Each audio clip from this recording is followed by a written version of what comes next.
O ser humano, ele não sabe viver. Por isso, as pessoas estão vivendo do jeito que estão vivendo. Eu adoro quando você fala esse tema. Vai, aprofunda nesse assunto. Porque eu gosto muito desse teu papo. As pessoas não sabem viver. Elas não sabem o que querem de verdade. Elas vão pra guerra com arma que não serve.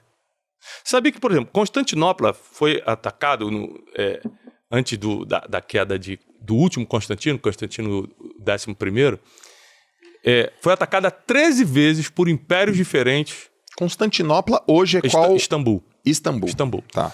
E foi o último... a última grande possessão do Império Romano. Ok. Então, Constantino XI estava governando, foi o último imperador de Roma, Constantinopla resistiu 13 ataques. As muralhas eram intransponíveis. Era muito difícil invadir Constantinopla. 13 impérios falharam. Mas o Império Otomano, na mão de Maomé II, invadiu Constantinopla. Conseguiu, tomou. Por um motivo. Maomé II teve a inteligência de falar o seguinte: o que adianta eu ir lutar contra muro com arco e flecha? O que adianta eu lutar contra muro com espadinha? Eu preciso da arma certa. Caraca, que animal. Ele foi atrás do maior engenheiro de canhões na época e mandou construir um canhão que não existia, chamado Basílica. Ele constrói esse canhão e com esse canhão, depois de semanas e semanas e semanas de bombardeio, ele consegue destruir os muros, além de outras técnicas que ele usou. Então não adianta você ir para a guerra certa com as armas erradas. Vamos para a Bíblia. Rei Davi. Davi era um pastorzinho de ovelhas.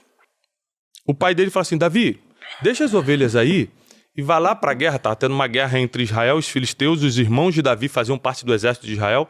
Davi era pastorzinho de ovelhas, estava longe de ser rei ainda. Era um plebeu. Vai lá na frente de batalha, leva queijo para os comandantes, né, para agradar os capitães, e pão para os seus irmãos. Aí ele vai lá de entregador de Uber Eats, de iFood, entregar o lanche. Quando chega lá, ele vê um gigante de 3 metros de altura, Golias, afrontando o exército de Israel. E Golias fala assim: manda um homem para me enfrentar. Um homem. Israel não tem um homem que me enfrente, vocês são tudo covardes. E ficava afrontando o exército de Israel. Davi chega pro pessoal e fala o seguinte: o que está acontecendo aí? Ele falou assim: o filisteu está afrontando a gente já há dias. Ele falou: o que vão dar para quem derrubar esse cara aí? Quando ele pergunta isso, ele já está mostrando o seguinte: eu tenho coragem, intenção e alguma estratégia para derrubar esse cara. Senão eu nem faria essa pergunta. O que vão dar? Ele tinha mais ou menos 16, 17 anos. Uhum. O que vão dar para quem derrubar esse cara? Aí ele falou assim: olha, conversa com o rei. Rei, o que vão dar? Aí o rei na época era Saul. Falou assim: vou dar a mão da minha filha para casar. Ele falou: pô, deixa de ser plebeu, viro nobre de um dia para o outro. Vou encher de riqueza, deixa de ser pobre, viro rico. E vou isentar a casa do pai de impostos de Israel. Naquela época, os impostos de Israel eram quase 40%. Ele falou: pô, vou honrar meu pai e minha mãe tirando os impostos. Quer saber? Vamos fazer isso. Eu vou derrubar. Aí Saul falou: tá bom. Toma, bota a minha armadura, melhor armadura que tem a do rei, toma aqui a minha espada. Aí Saul coloca a armadura, coloca a espada e fala assim: não vai dar, tira isso de mim. Com essa armadura, com essa arma eu não venço essa guerra. Vou ficar lento. Eu vou ficar lento, espadinha com um cara de 3 metros não vai dar, deixa eu sem nada. Ele sem nada foi com uma funda, com um estilingue. Foi pra frente do gigante. Ele já estava acostumado a defender as ovelhas com aquele estilingue. Exato. A Bíblia diz que ele já tinha matado um urso e um leão. Ele já tinha experiência de guerra, não com o ser humano, mas com o bicho. Ele derruba Golias com uma pedra. Pum, na testa do cara. Ou seja, um gigante que era impossível vencer na espada, ele derrubou com estilingue. Ou seja, a arma que você leva determina a vitória da guerra. As pessoas vão para o casamento com a arma errada, vão para o trabalho para abrir seu negócio com a arma errada, montam relacionamentos com a arma errada e acham que vão vencer a guerra. Por isso que as pessoas perdem tudo na vida. Estão sempre com as armas erradas. Por isso que elas tentam, não conseguem. Bota a culpa no pai que abandonou, no governo que mudou, não sei o quê. Bota a culpa em todo mundo. Nunca é nela que está com a arma errada. Uhum. Então eu fui aprendendo ao longo da vida que você manter sua identidade, que é o nosso primeiro papo, importantíssimo. Você está com a arma certa na guerra certa. Importantíssimo. Senão você não consegue prosperar naquilo que você empreende. Você não faz história. Ou seja, aquilo ali fez com que Davi deixasse de ser pastorzinho de ovelhas num dia e virasse capitão do exército de Israel no outro dia. A promoção é muito rápido para quem sabe quem é e para quem usa a arma certa. Caraca, isso é animal. A promoção é rápida, ou seja, você corta muitos anos de processo quando você, sabendo quem é você... Por exemplo, Davi tinha um senso de identidade muito forte para falar, deixa que eu derrubo o gigante. Ele sabia que era um homem de guerra. Ele sabia que era um homem de guerra. Tanto que quando Saul, o rei, depois começa a ficar perturbado de espírito, ele fala o seguinte, eu preciso de alguém que toque harpa. Olha que coisa interessante isso aqui, cara. Preciso de alguém que toque harpa para aliviar meu espírito. Aí um servo do palácio levanta a mão e fala, rei, eu conheço um garoto, quando eu venho andando da minha casa pro palácio, eu passo sempre em frente a um curral, ele tá cuidando de ovelha, de bicho lá.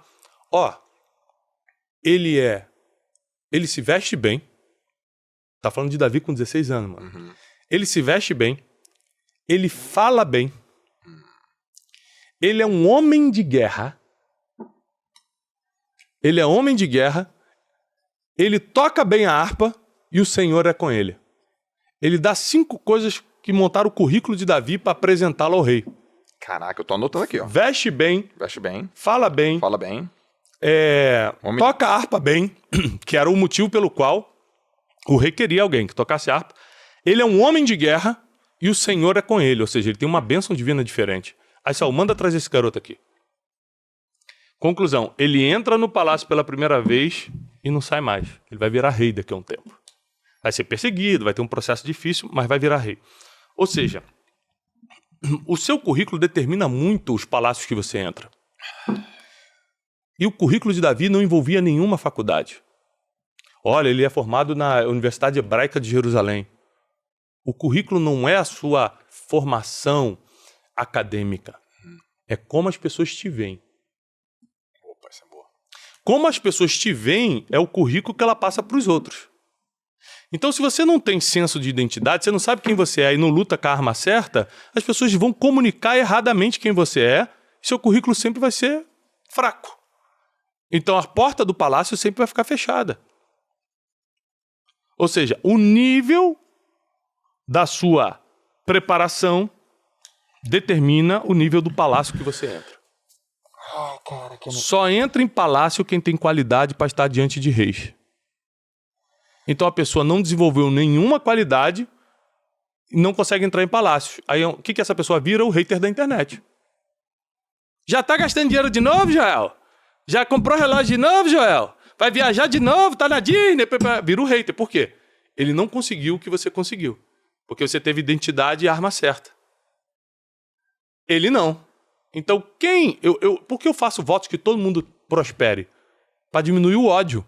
Porque esse ódio que está no mundo, principalmente na internet, é pelos que não prosperaram. Você nunca viu um cara que prosperou atacando o outro. Não existe, não tem histórico disso. É verdade. Por isso que eu quero ajudar todo mundo. E quando eu digo prosperar, não é só financeiramente, não. Espiritualmente, na família. O cara não precisa nem ter dinheiro, mas se ele estiver bem na família, ele já não está perturbando os outros na internet. Porque ele tem filho para criar, está bem casado, está feliz, não fica lá xingando as pessoas na internet.